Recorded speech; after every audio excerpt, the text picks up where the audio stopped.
to see so many friendly faces, and some of you I've known for a long, long time.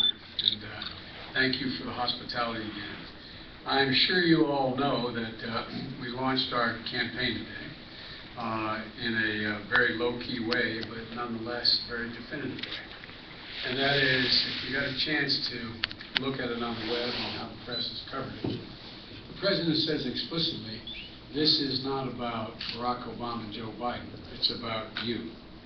In 2008, literally millions of folks like you all across America, starting here in New Hampshire and in Iowa and South Carolina most directly, millions of you put together the single most significant and most successful and largest grassroots campaign in the history of the United States of America. It's because of all of you, Mr. Chairman, here in this room, and folks like you in every other state that we won. It's the reason I'm standing here as Vice President of the United States. And my message today, our message today, the President and mine, is we need you to do it again. Because the truth of the matter is, that's the single defining signature difference between us and our potential opponents. The ability to mobilize people who are hard-working folks, who mobilize your neighbors and your friends.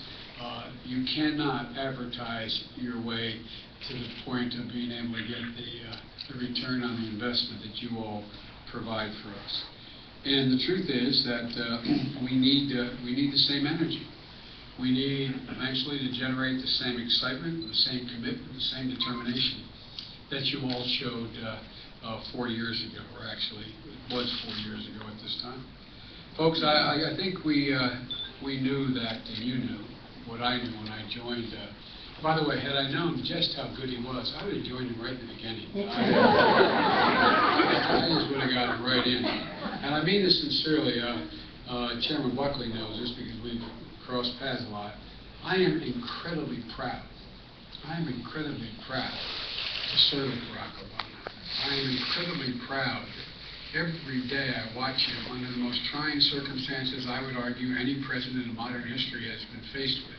Complex problems, diverse across the board. I would argue no president's been faced with an array of problems, both man-made and natural disasters that this president has.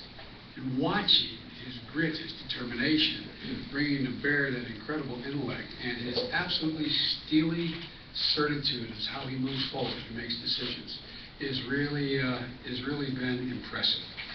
But I think we all knew, I knew when he asked me to join the ticket, that creating real change was going to be real difficult. Real change, if it's real change, is never, never, never easy. And God knows that in 2008, the American people understood we needed real change. We needed to be able to change in a way that we could secure the future for our kids and grandchildren in the 21st century as our parents had for us. And we knew it was going to be hard. Just look at what the President and I inherited. The worst economic crisis since the Depression, not figuratively, literally. 2 wars overseas, one totally ignored and one without a political solution in sight. And we stepped up. The President stepped up. He stopped the Depression, passed historic health care, as the leader has pointed out. We've drawn down 100,000 of our troops. He's put me in charge of Iraq. We're drawing down 100,000 troops as we promised, and we'll have to draw another 50,000 down this summer. We'll be out of the combat business in Iraq. We're out of it now, and we'll be out of it, period, by the end of this year, by the end of this summer. And we've gone from losing, when I literally, the day we stood on the mall before 1 million of all of you, and I raised my right hand. That month, the first 20 days of that month, we had already lost 700,000 jobs in 20 days.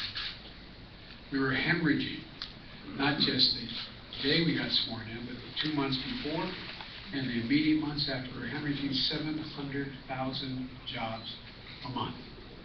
Now, last month, we created 230,000 private sector jobs. 200+ thousand the month before. For the last 6 months, we've net created jobs every month. And thus far, we've created more jobs in the first 2 years than the administration in the last 8 years has done. We've created 1.8 million jobs. Look, We know we have a lot more to do and a lot further to go, but we also know, what I believe you know, we are on the right path. Right now, we have to make sure this economy stays on track, notwithstanding the shenanigans of some of our Republican friends. Folks, this is not your father's Republican Party.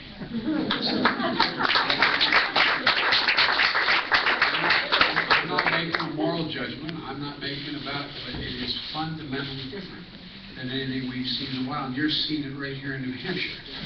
William Loeb might even be surprised by some of the things that is taking place. So look, it's important that we keep this economy on track. That's why I kidded when I was saying the President's put me in charge of the budget negotiations. I think we'll get them done. But it's important we avoid a shutdown, not for political reasons, just for pure substantive reasons of keeping this economy moving. We don't have a lot of margin to be able to gin this back up very quickly. Think of what the President's been hit with. I mean, I kid, I start off the day with him every morning. I start off with him and I say, no locusts so far, Mr. President. Tsunamis in Japan, earthquakes, the Euro system being challenged in the extreme, etc. There's a lot going on. But we know where we're going, and we are absolutely confident we're moving in the right direction. Because in the long run, folks, it's not hyperbole. We have to win the future. This is about the future. I know you hear that expression used in public life all the time. You've heard it, Senator, for how many years now? But the truth is, this is about the future. We cannot win the 21st century just by rebuilding the economy of the 20th century. It is not sufficient. We have to innovate, we have to educate, and we have to invest in infrastructure. There's no way from here to there. Literally, no way. No way. And folks, we have a lot on our plate, and so it's going to be a while before we're out doing the kind of active campaign you're accustomed to us doing 2 years before the last election, where we were out there a year and a half almost every single day. There was another Democrat, a leading Democrat in the state ginning up our support. That's why we need you. This really is about you. We're focused on re-election. We're first and foremost focused on dealing with the problems, opportunities, and crises that are in our path. And that's going to take a lot of, particularly the President's time, and a fair amount of my time.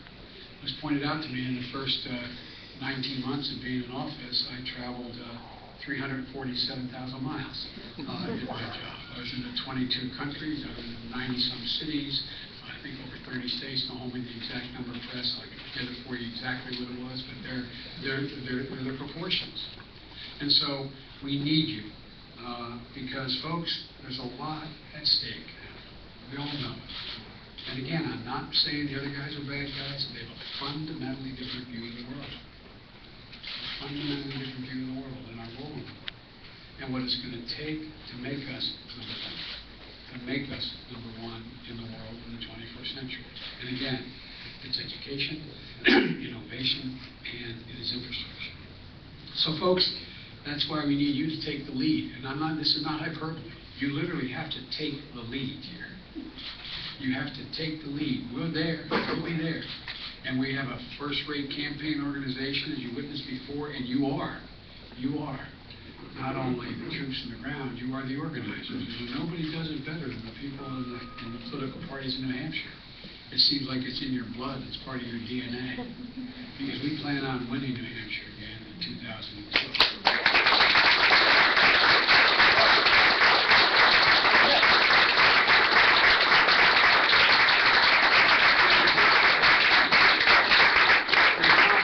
To suggest that you are the heart, the soul, the spine, the sinew of the 2008 campaign. That's literally stating the facts. So reach out again. Reach out. It's not too early to your friends and your neighbors. Start calling. Start organizing. And once that starts, I know you all too well. There's no stopping you all. But now's the time. Now's the time to begin.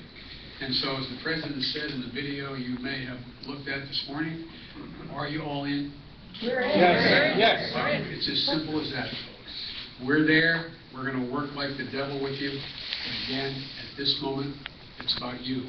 It's about you getting us up off the ground with our campaign.